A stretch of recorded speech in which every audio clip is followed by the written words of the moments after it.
BJP আপনাদের ঘৃণা করে। ছোটবেলা থেকে শুনেছি করিমগঞ্জের নাম, এখন হঠাৎ করে নাম পাল্টানো হয়। দিল্লিতে সংখ্যালঘুদের নাম দেখলেই সেখানে পাল্টানো হয়, এত ঘৃণা কেন? শনিবার সোনামুড়া টাউন হলে আয়োজিত ত্রিপুরা প্রদেশ কংগ্রেস মাইনরিটি ডিপার্টমেন্টের রাজ্য সম্মেলনে এই মন্তব্য করলেন বিধায়ক সুদীপ রায় বর্মন। এই সম্মেলনে রাজ্যের জোট সরকারের সমালোচনায় সরব সুদীপ রায় বর্মন। তিনি বলেন, এই রাজ্যের মানুষের ডিএনএতে রয়েছে কংগ্রেসের নাম। ত্রিপুরার মানুষ জোট জামানার রাজনীতি পর্যবেক্ষণ করছে এবং তারা সব বুঝতে পারছেন। ধর্মের নামে, বর্ণের নামে, জাতপাতের নামে, ভাষার নামে, আঞ্চলিকতার নামে দেশকে রক্ষা করে যাবে না, কারণ বহিরাগত শত্রুরা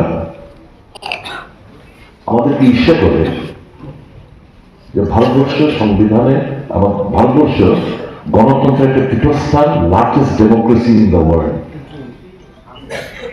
এটা অনেক দেশগুলো, যারা যে দেশগুলোর মধ্যে সংবিধান নেই, যারা এক নায়কতন্ত্রে বিশ্বাস করে, তাদের কাছে স্বাভাবিকভাবেই এটা একটা ঈর্ষার কারণ। ভারতবর্ষটাকে দুর্বল করে রাখতে হবে, ভারতবর্ষটাকে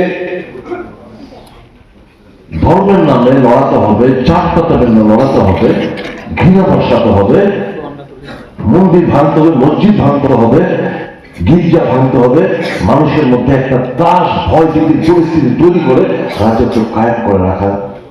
এটাই হচ্ছে একটা শাসক গোষ্ঠীর বর্তমানে একটা তাদের পলিসি।